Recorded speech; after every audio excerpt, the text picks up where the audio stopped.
the increase and decrease of sea water due to the increase and decrease of sea water due to gravitational force, ऐसा क्यों होता है? due to gravitational force of the sun, and the moon are called tides.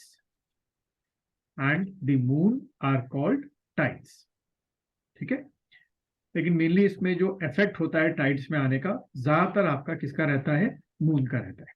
ठीक है? तो increase and decrease of sea water due to gravitational force of the sun and the moon are called tides. ठीक है, एक चीज ये होगी आपकी. देन सेकंड पॉइंट बना के लिखिए, ड्यूरिंग टाइड्स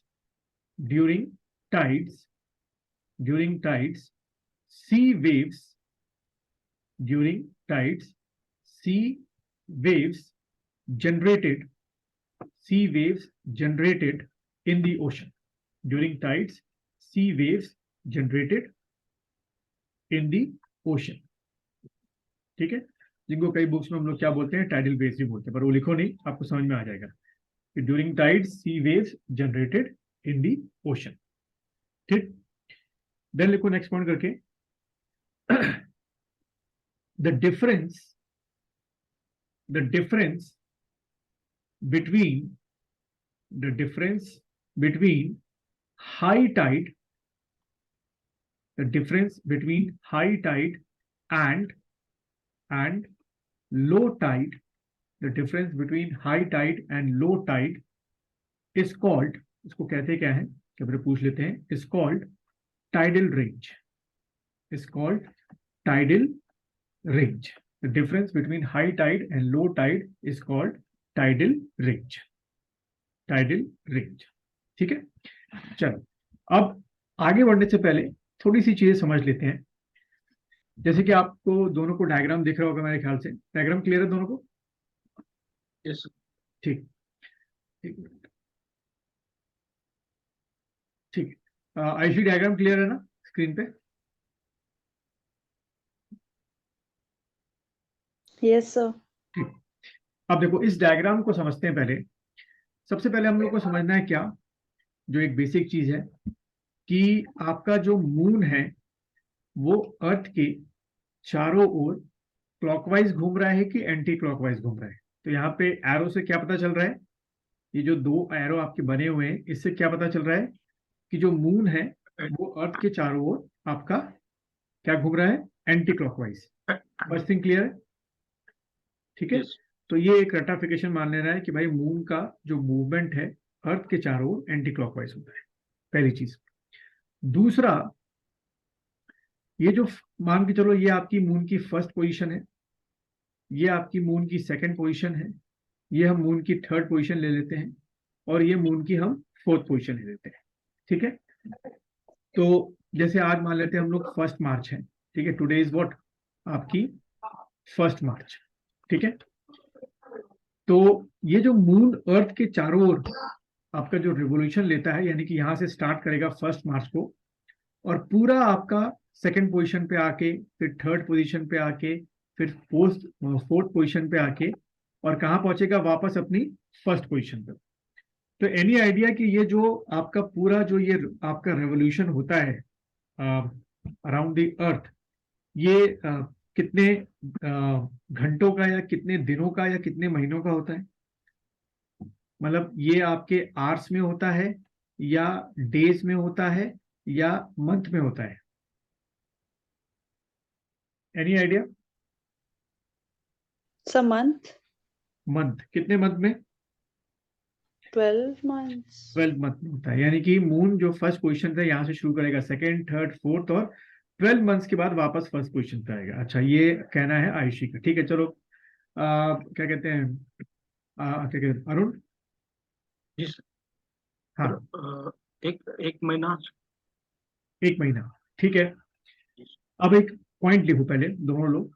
एक अलग, फिर से मतलब नेक्स्ट पॉइंट में लिखो, the moon completes it's one revolution, completes it's one revolution, revolution, one revolution, one revolution का मतलब वन फर्स्ट पोजीशन से चल के वापस फर्स्ट पोजीशन पे आना, उसको हम लोग क्या बोल रहे हैं, वन रेवोल्यूशन।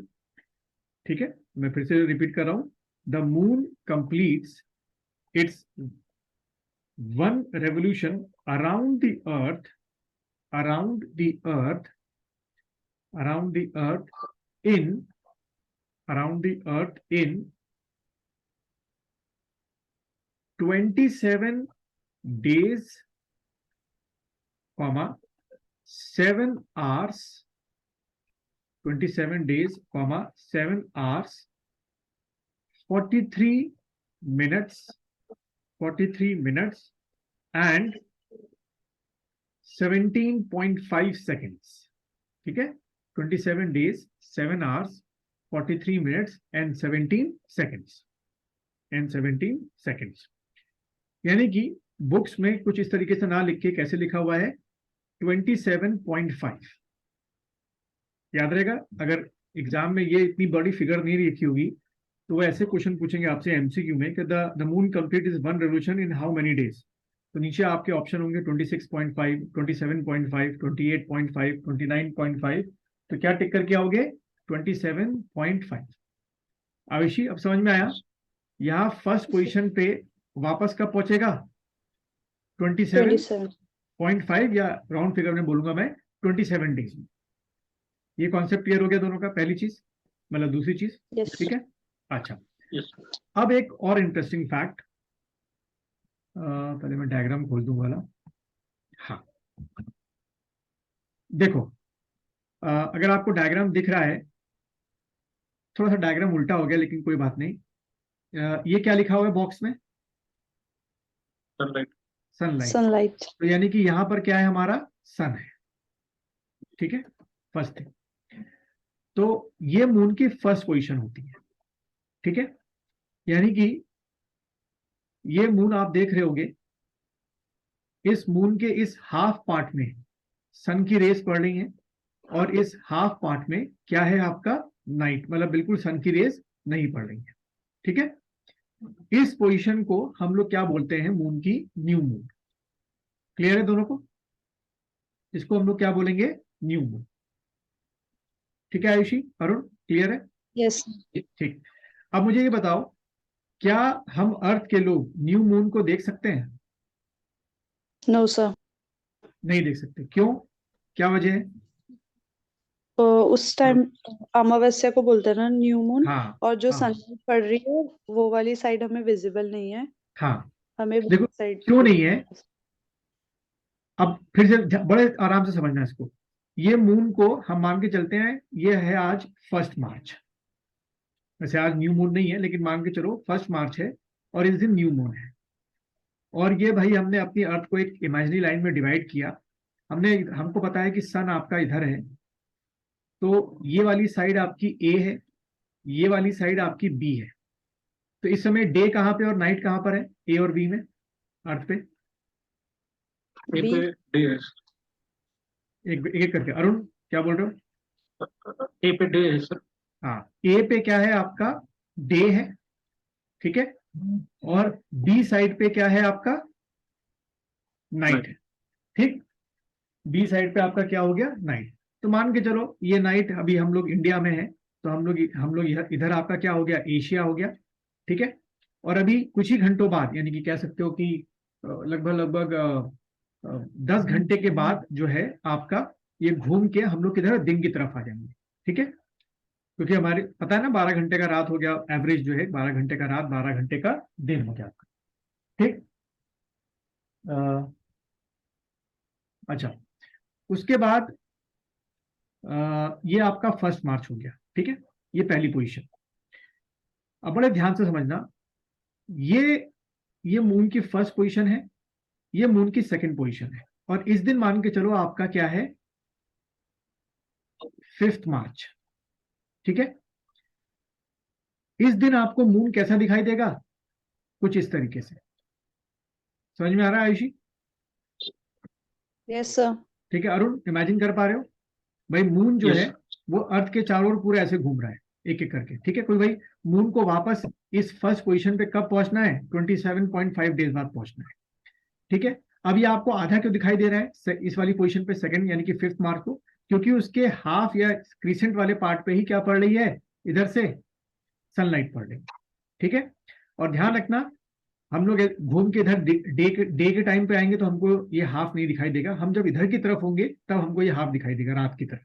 ठीक है, फिर ये क्रीसेंट मतलब, फिर मान के चलो ये 10th मार्च है, मून 10th मार्च को कहां पहुंच गया? मान के चलो ये first position, second position, 3rd मार्च को या 10th मार्च को मून यहां पहुंच गया। ठीक है, फिर मान के चलो 13 मार्च को मून कहां पहुंच गया? इस पोजीशन पे। अच्छा, अब ये वाली पोजीशन पे आपको मून कैसा दिखाई देगा? फुल मून, क्योंकि यहाँ पे हमेशा क्या रहती है, इधर की जब तरफ आते हैं हम लोग तो नाइट रहती है। ठीक है, फिर मान के चलो 17 मार्च हो गया, फिर मान के चलो ये 18 मार्च हो गया, फिर मान के चलो ये 19 मार्च हो गया, फिर 22 मार्च हो गया, है ना? और अप्रोक्स मान के चलते हैं हम लोग वापस 27 मार्च को जो मून है पूरा अर्थ का एक चक्कर लगाते हुए वापस अपनी पोजीशन पे पहुंच गया। यहां तक दोनों को क्लियर है? इमेजिन कर पा रहे हो मेरे साथ साथ? यस ठीक, आयुषी सर को हाँ 13 मार्च पे सनलाइट पड़ेगी तभी भी हमें फुल मून नहीं दिखेगा? नहीं दिखेगा ना, ऐसा दिखेगा जब इस तरीके का, लेकिन उसको फुल मून नहीं कहते हैं, उसको हम लोग क्या नहीं बोलते हैं? वैक्सिंग, ये गिबस कहते हैं। फुल मून जो होगा वो ध्यान रखना दिखेगा सर। जब बिल्कुल सीधी लाइन में होगा ऐसे करके। ठीक है, यानी कि when the earth is between what? Your moon and your son, इस दिन आपका फुल मून होगा। ठीक है आयुषी? सर ठीक, फिर धीरे धीरे मून कम होता है ना, फिर ऐसे मून की पोजीशन दिखेगी, फिर आपको ऐसा दिखेगा, फिर आपको ऐसा दिखेगा। ये दोनों लोग इमेजिन कर पा रहे हो? यस ठीक, अब एक और चीज इमेजिन करना जो थोड़ा सा इमेजिन करने में लगेगा आपको, कि मून की हमेशा एक जो साइड होती है ना, वो हमेशा अर्थ की ओर ही रहती है ऐसे करके, उसके साथ साथ घूमती है। अब देखो इसको ऐसे समझते हैं, अर्थ का अपनी एक्सिस पर जो एक रोटेशन होता है, कंप्लीट रोटेशन, वो कितने टाइम पीरियड का होता है? कौन बताएगा? 20। 24 आवर्स। समझ में आ गया था? ठीक है अरुण, यस अर्थ का अपनी एक्सिस पर जो पूरा एक रोटेशन होता है वो 24 आवर्स का होता है। अब इतना अगर इमेजिन कर पा रहे हो तो अगला क्वेश्चन मैं पूछता हूं जो एग्जाम में आता है, जैसे अर्थ अपनी एक्सिस पे घूमती है, सन भी अपनी एक्सिस पे घूमता है, बाकी प्लैनेट्स भी अपनी एक्सिस पे घूमते हैं, मून भी अपनी एक्सिस पे घूमता है। तो अब मेरा क्वेश्चन ये है कि मून का जो पूरा एक चक्कर होगा, ठीक है, इसको हम लोग क्या बोलेंगे? रोटेशन बोलेंगे। एनी आइडिया उसका क्या टाइम पीरियड होगा? सर नियर अबाउट सेम देखो अभी मैंने पूछा था आपसे कि मून का रेवोल्यूशन कितना है, तो आपने बोला था मुझे 27.5। ध्यान रखना मून का जो रोटेशन होता है वो भी कितना होता है? सेम ही होता है, आगे पीछे कुछ घंटों का फर्क होता है, पर मैं राउंड फिगर में लिखा हूं, सेम होता है, 27 होता है। ध्यान रहेगा Arun, Ayushi? Yes yes yes ठीक, अब इसको इमेजिन कर पा रहे हो मून बड़ा, अगर मान लो हम लोग मून पे रहते तो हमारा जो एक दिन होता, अगर हम मून पे रहते तो जो हमारा एक दिन होता वो कितने दिन के बराबर होता? 27 27 डे के बराबर। ठीक है अरुण, तो मेरे ख्याल से समझ गए इस बात को। आयुषी आप इमेजिन कर पा रहे हो मून धीरे धीरे धीरे अपनी एक्सिस पे घूम रहा है, तो एक तरफ अगर दिन रहता तो वो कई दिनों का दिन रहता, एक तरफ रात रहती तो कई दिनों की रहती। आप मान लीजिए 27 का हाफ कर लो आयुषी। ठीक है, ट्वेंटी यस सेवन हाफ का मान लो एवरेज 14, अगर हम इस समय मून पे रहते तो 14 दिन का हमारा क्या रहती? रात रहती, क्योंकि धीरे धीरे मून घूम रहा है अपनी एक्सिस पर। और 14 दिनों की क्या रहती? एक बोल रहा हूँ राउंड फिगर में, दिन रहता है। ठीक है आयुषी, समझ में आ रहा है? क्योंकि अपनी यस एक्सिस सर। पे धीरे धीरे ऐसे करके घूम रहा है। ठीक है, तो बस यस ये सर। दो चीजें आपको एग्जाम में अक्सर पूछी जाती हैं, रेवोल्यूशन मून का और रोटेशन मून का। ठीक, आगे बढ़े हम लोग, इतना समझ में आ गया है मेरे ख्याल से? यस यस ठीक, सर। अच्छा वापस मून पे हम लोग आते हैं। ठीक, अब अगला जो है टेक्स्ट बना के लिखिएगा। अगला पॉइंट बना के लिखिए, मतलब लिखिए, एक मिनट, हाँ लिखो उसमें, the period of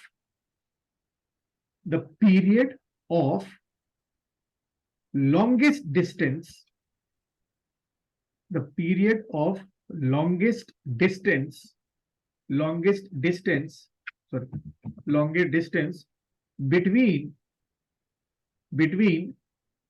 the moon and the earth, between the moon and the earth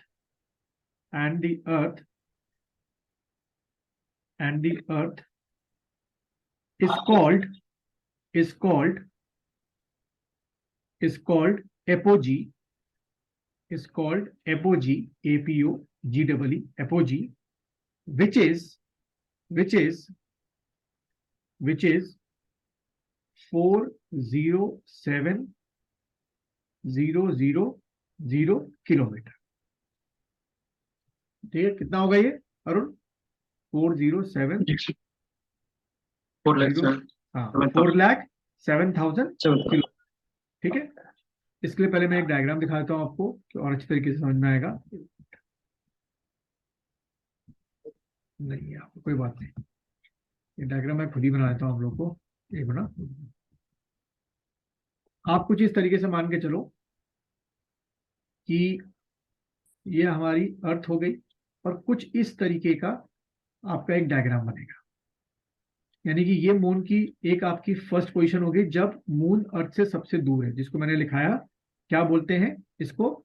apogee. ठीक है, आयुषी समझ में आ रहा है? जो मून यस की sir.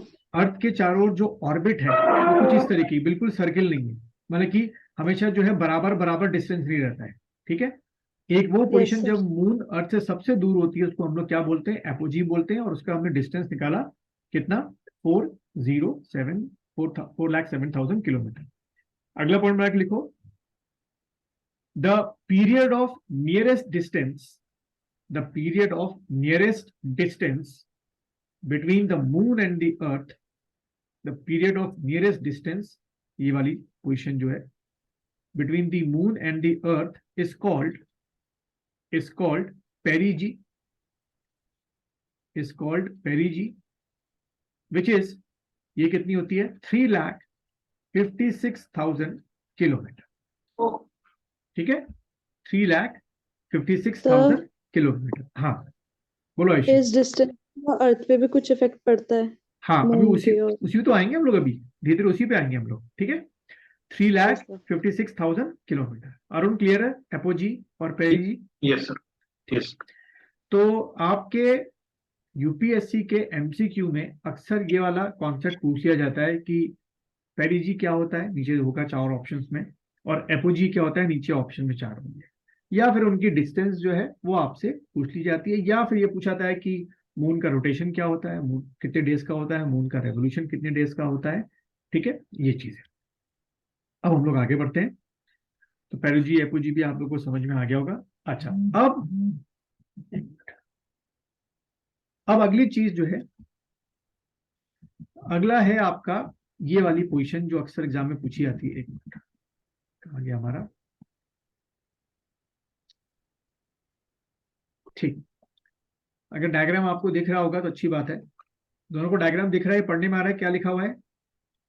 Yes sir, spring Tide और व्हाट? नीप टाइड। ठीक है, तो इसको एक एक लाइन में लिख लेते हैं, अक्सर एग्जाम में आपके आते हैं। तो सबसे पहला लिखो, हेडिंग डालना छोटी सी, टाइप्स ऑफ टाइड्स। और उसमें सबसे पहला आप हेडिंग डालिएगा, सब हेडिंग लेफ्ट हैंड साइड पे, spring tide, types of tides. और उसमें सबसे पहले हेडिंग डालिए स्प्रिंग टाइड, आपका हेडिंग डालिएगा स्प्रिंग टाइड। चलिए, स्प्रिंग टाइड में लिखिएगा सबसे पहला,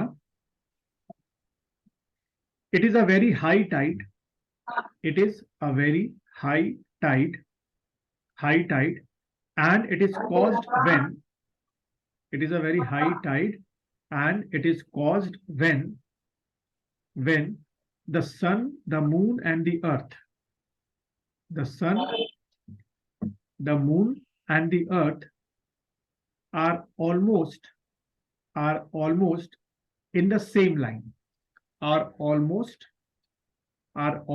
in the same line, in the same line, in the same line. ठीक है, नेक्स्ट पॉइंट बना के लिखो इसी में, स्प्रिंग टाइड में, दिस पोजीशन इज कॉल्ड, जो स्ट्रेट लाइन में दिस पोजीशन इज कॉल्ड, तो देखो आपको यहां पे दिख रहा होगा, अभी इसको भूल जाओ, ये अभी मिटा देता हूं मैं।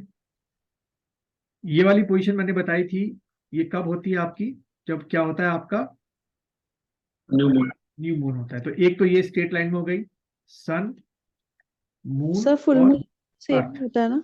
सॉरी क्या बोल रहे हो आयुषी? फुल मून में भी तो सेम हाँ फेस होता है ना? हाँ, तो मैं अभी तो तभी मैंने वाली पोजीशन भी हटा दी, अभी पहली न्यू मून की जो पोजीशन है वो इमेजिन करनी है, जब तीनों ही जो है वो एक स्ट्रेट लाइन में है, पहले सन आ रहा है, फिर मून आ रहा है, और फिर आपका अर्थ आ रहा है, तो ऐसे में क्या आएगा आपका स्प्रिंग टाइड आएगा। क्लियर है आयुषी? Yes sir. हाँ, पॉइंट बना के लिखो, दिस पोजीशन, जब सन ऐसे है, मून ऐसे है और अर्थ ऐसे है, दिस पोजीशन, या ये वाली पोजीशन होगी कि जब सन होगा, और इसको हटा देते हैं, फिर अर्थ होगी, और फिर आपका मून होगा, स्ट्रेट लाइन में होनी चाहिए, या तो वो इस वाली पोजीशन पे हो, ए पे होगा, या तो फिर किस पे होगा आपका बी पे होगा। ठीक है, तो this position is called, this position is called syzygy, SYZYGY, ठीक है, SYZYGY, ठीक, ये लिखा, द सन, द मून, ये वाली Yes, sir. स्पेशली ये वाली पोजीशन, उसमें सन पहले होना चाहिए, फिर आपका मून होना चाहिए, और फिर आपका अर्थ होना चाहिए, अभी इसको भूल जाओ। ठीक है, इसको हम लोग बोल रहे हैं शीजिगी, ठीक है, या शाइजिगी या शीजिगी।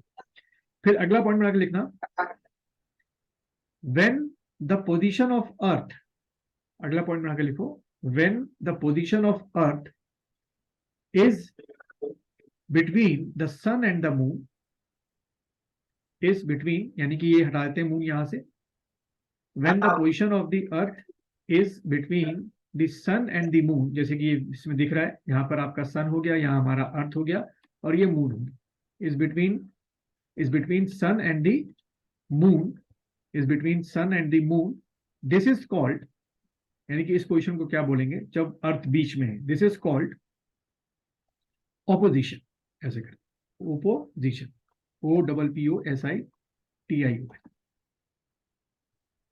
ठीक है, तो शिजिगी हो गया, ऑपोजिशन हो गया, ये दो पोजीशन आपको ध्यान रखनी है। अब मुझे ये बताना कि इन दोनों पोजीशन में, दोनों ही पोजीशन को हम लोग क्या बोलेंगे, स्प्रिंग टाइड बोलेंगे, ये क्लियर ध्यान रखना। लेकिन इन दोनों, यानी कि स्प्रिंग टाइड में, चाहे वो आपकी किस पोजीशन पे हो, यहाँ ए पोजीशन पे हो या बी पोजीशन पे हो, हाई टाइड किस में से ज्यादा होंगे, ए वाली पोजीशन में कि बी वाली पोजीशन में?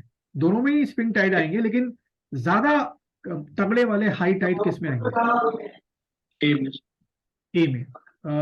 आयुषी क्लियर है? सर कैसे पता चलेगा हाई हाँ, में, ए में? देखो अब एक इमेजिन करो ना, इसको हटा देते हैं अभी शिजिकी वाली पोजीशन है, ये जो सन है ये भी किस पे, आपकी अर्थ पे ग्रेविटेशनल पुल डाल रहा है, और ये जो आपका ओशियनिक वाटर इसको अपनी ओर खींच रहा है, और मून भी ये कर रहा है आपके अर्थ पे, यानी कि आपके जो अर्थ का जो पानी है उस पे ग्रेविटेशनल पुल कर रहा है और इसको अपनी ओर खींच रहा है। इसलिए बहुत सी किताबों में ऐसा नहीं लिखा हुआ, लेकिन जो थोड़ी सी पर्टिकुलर ऑप्शनल की किताबें हैं ज्योग्राफी की, उसमें कहते हैं कि स्प्रिंग टाइड के समय आपका जो शिजिगी वाली पोजीशन है उसमें ज्यादा हाई टाइड आता है एज कंपेयर टू किसके मुकाबले, आपका जो ऑपोजिशन वाली पोजीशन होती है। ठीक है, क्योंकि इसमें क्या होता है कि ये इधर खींच रहा है, और सन ये यहाँ मून होता नहीं है, मून आपका यहाँ होता है, और ये इसको इधर खींच रहा है।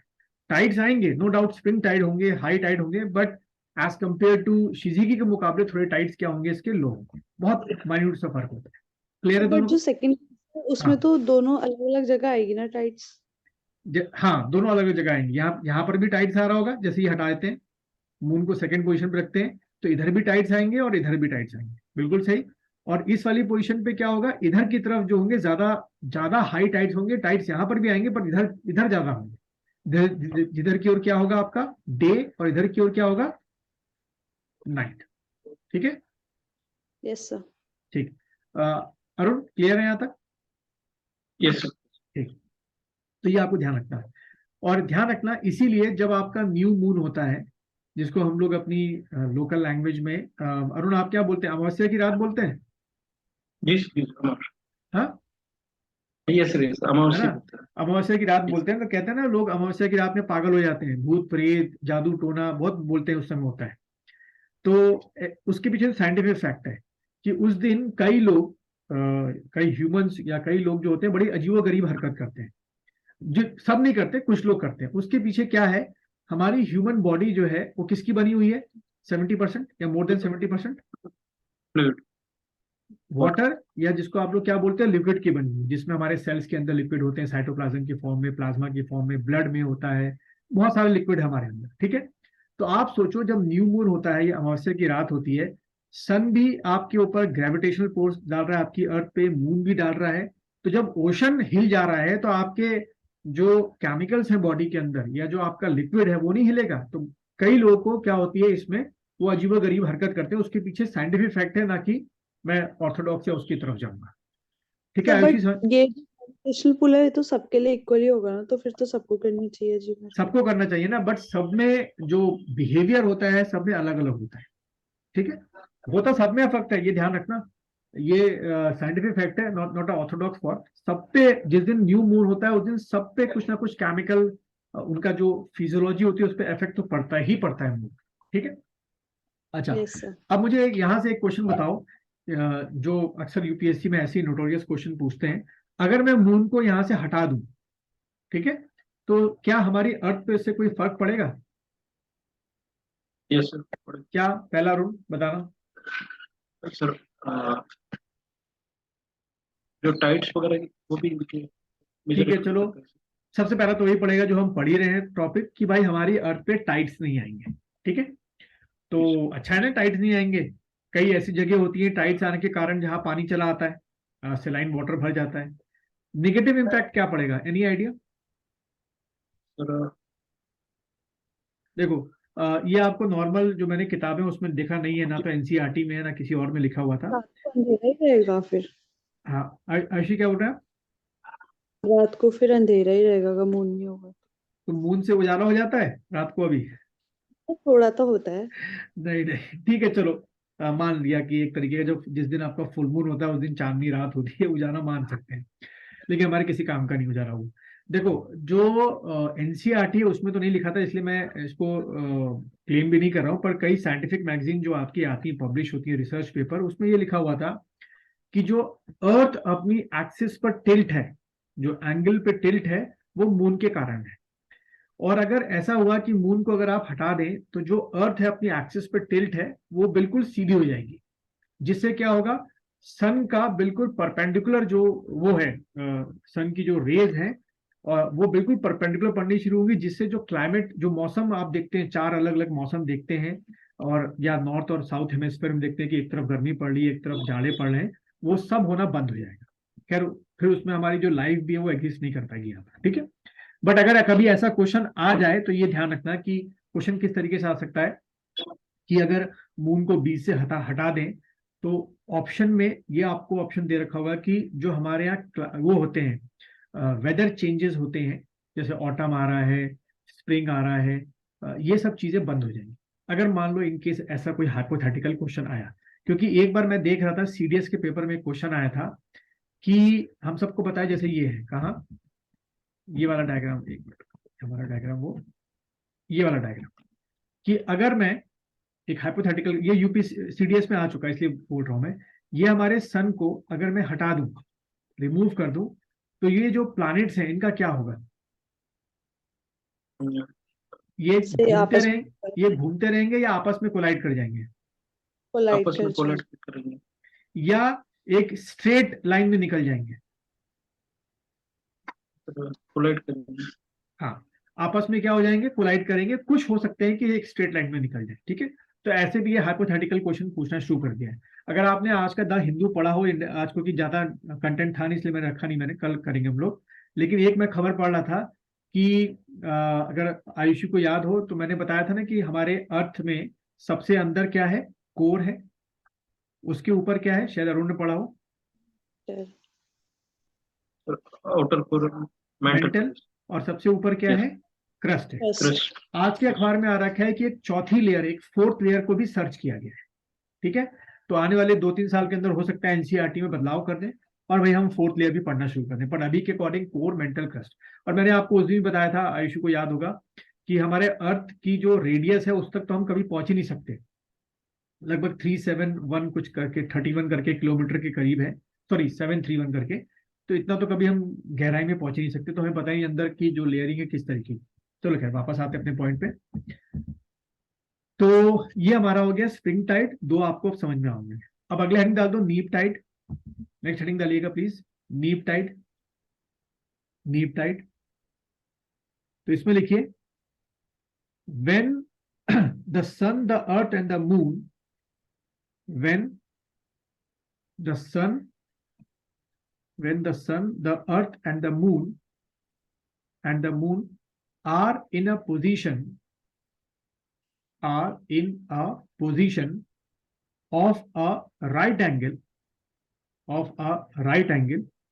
इमेज की तरफ देखोगे जैसे कि आपको दिख रहा है, ये एक राइट एंगल बन रहा है आपका, एक ये राइट एंगल बन रहा है। Are in a position of right angle, हमें पता है भाई मून पूरे ऐसे घूमता है, तो दो बार क्या बनेगा आपका, राइट एंगल बनेगा। ठीक है, in a right angle, this position is called, this position is called quadrature, this position is called quadrature, QUADRA, quadrature, this position is called quadrature। ठीक है, this position is called quadrature। समझ में आ गया दोनों को? यस। ठीक है, अच्छा अब एक और चीज बता दूं, कई बुक्स में जो ये वाली पोजीशन थी, जब सन यहां पर है, मून यहां पर है और अर्थ यहां पर है, इसको कंजक्शन भी कहा गया है। ठीक है, ये क्या था पोजीशन आपकी, अपोजिशन। और ये वाली पोजीशन क्या होगी, अगर मून यहां पर है तो भी क्वाड्रेचर, अगर मून यहां पर है तो भी क्वाड्रेचर। ठीक है, और शिजीगी भी आपको याद होगा, इन स्ट्रेट लाइन, जब सन और मून अर्थ पे हो। दोनों को ये पोजीशन क्लियर हो गई तो मैं आगे बढ़ूँ? यस। ठीक है, तो यानी कि जिस दिन आपका कंजक्शन होगा उस दिन क्या होगा, आपका न्यू मून होगा, जिस दिन आपका अपोजिशन होगा उस दिन क्या होगा, आपका फुल मून होगा। क्लियर है, फुल मून हमेशा इधर की ओर होगा, फुल सर मून। मतलब शिजी की जो पोजीशन है उसी को कंजक्शन भी बोलते हाँ, हैं। उसी को कंजक्शन बोलते हैं। ठीक है, क्लियर है, ठीक। फुल मून समझ में आ गया सबको, और ये न्यू मून समझ में आ गया। ठीक है, और ये भी फिर कहते हैं जिस दिन फुल मून होता है उस दिन भी लोग बड़े पागल से हो जाते हैं। ठीक, चलो खैर आगे बढ़ते हैं। अब देखो मैंने बोला ना कि हमारा हर चीज के पीछे क्या है, साइंटिफिक फैक्टर, ध्यान रखना। अच्छा, टाइप तो टाइप में दो ही हम लोग मेन तौर पे टाइप पढ़ते हैं, एक आपका स्प्रिंग टाइड, एक हो गया नीप टाइड। एक तीसरा टाइड लिखो, जो तीसरा आपका आता है, इसमें लिख देता हूं यहाँ पर। हाँ एक मिनट, तीसरा टाइड लिखिएगा आपका, तीसरा लिखिए ट्रॉपिकल, थर्ड टाइप आपका लिखो tropical, tropical and equatorial tides, tropical and equatorial tides. ये हेडिंग डाल दीजिए, tropical and equatorial tides, equatorial tides. अब इसमें पहला पॉइंट लिखो, फर्स्ट पॉइंट बनाकर लिखना, लिखिए like the sun, like the sun, there is also, like the sun, there is also northward, northward and southward। ठीक है, like the sun there is also northward and southward position of the moon, position of the moon occurs, position of the moon occurs in relation to the equator of the earth, in relation to the equator of the earth। यानी कि आपको imagine करना है कि ये हमारी अर्थ हो गई, ये बीच का आपका क्या हो गया, इक्वेटर हो गया 0 डिग्री पर। तो मून की जो पोजीशन होती है, जैसे कुछ टाइम के लिए वो साउथ नॉर्थ हेमेस्फीयर की तरफ ज्यादा होता है और कुछ टाइम के लिए वो क्या होता है, साउथ हेमेस्फीयर की तरफ ज्यादा होता है। तो इस तरीके से आपके क्या आते हैं, ट्रॉपिकल, यानी कि ट्रॉपिक ऑफ कैंसर के ऊपर के टाइड्स होते हैं या कैप्रिकॉर्न के ऊपर के टाइड्स होते हैं, और कुछ टाइम के लिए मून ठीक आपका क्या होता है, इक्वेटर के ऊपर भी होता है। जैसे लगभग मुझे जितना ध्यान आ रहा है, आज से 4 दिन पहले आपने मून को देखा था। मून दिख रहा था, उसके ठीक नीचे आपको क्या दिख रहा था, वीनस, और फिर क्या दिख रहा था, ठीक उसके छोटा सा आपको क्या दिख रहा था, जुपिटर। देखा था आपने, बिल्कुल तीनों लाइन में थे, है ना। और आज आप देखो तो आपको वीनस दिख रहा है, और वीनस से बहुत दूर आपको क्या दिख रहा है, ऊपर की तरफ मून दिख रहा है। दिख रहा है अगर आप देखोगे तो, आज गौर किया था, बहुत दूर है वीनस से। इस समय वीनस आपको दिख रहा होगा, या शाम के समय दिखा होगा वीनस जब आप बाहर निकले होंगे या छत पे गए होंगे, और इस समय मून बहुत दूर है होगी, जबकि आज से 5-6 दिन पहले ठीक वीनस के बहुत नजदीक था आपका मून। तो मून क्या करता है, अपनी पोजीशन भी इक्वेटर और ट्रॉपिक के ऊपर ऊपर नीचे करता है, जब वो मूव कर रहा होता है किसके चारों ओर, आपके अर्थ के चारों ओर, जैसे कि आप डायग्राम में देख रहे हैं। यहाँ तक क्लियर है आयुषी? Yes sir. ठीक, तो ये आपके क्या हो गया, ट्रॉपिकल और इक्वेटोरियल टाइड्स के एक फैक्ट हो गए। ठीक है, तो इसको थोड़ा सा आपको ध्यान में रखना है। कुछ टाइम के लिए कैंसर के ऊपर आपका मून होगा, कुछ टाइम के लिए कैप्रिकॉर्न के ऊपर होगा, और कुछ टाइम के ठीक इक्वेटर के ऊपर। फिर एक चौथा टाइड भी बताया गया है बुक्स में, लिख लो इसको, एपोजियन एंड पेरिजियन टाइड। इसको लिख लीजिए, चौथा आपका 4 टाइप का, apogean and perigean, apogean and perigean tide, apogean and perigean tide, perigean tide. Clear है यहाँ तक दोनों को?